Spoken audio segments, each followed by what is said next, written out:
സാങ്കേതിക തകരാറിനെ തുടർന്ന് air India വിമാനം തിരിച്ചിറക്കി. മുംബൈ ന്യൂയോർക്ക് വിമാനത്തിലാണ് ടേക്ക് ഓഫിന് പ്രശ്നം കണ്ടത്. വിമാനം മുംബൈയിൽ അടിയന്തരമായി ലാൻഡിംഗ് നടത്തുകയായിരുന്നു. ആദിൽ പാലോട് വിവരങ്ങളുമായി. അതിൽ എയർ ഇന്ത്യ വിമാനം പെട്ടെന്ന് തിരിച്ചിറക്കിയിരിക്കുന്നു. എന്താണ് ഈ സാങ്കേതിക തകരാറ്?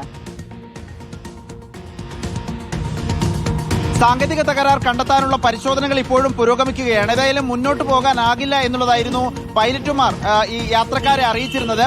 പുലർച്ചെ 1 മണിക്കാണ് ഈ ന്യൂജേഴ്സിയിലെ ഒരു നഗരമായ നെവാർക്കിലേക്ക് ഉള്ള വിമാനം, എയർ ഇന്ത്യ വിമാനം പുറപ്പെട്ടത്. AI191 എന്ന നമ്പറിലുള്ള വിമാനമാണിത്.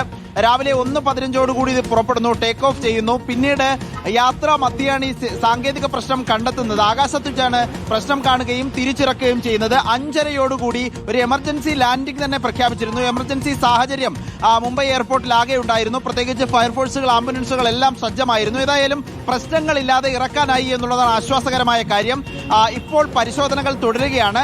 യാത്രക്കാർക്ക് ആവശ്യമായ സജ്ജീകരണങ്ങൾ ഒരുക്കുമെന്ന് എയർ ഇന്ത്യ അറിയിച്ചിരിക്കുന്നു. പരിശോധനകൾ നടന്നുവരികയാണ്. ഇത് സംബന്ധിച്ച് സ്മൃതി.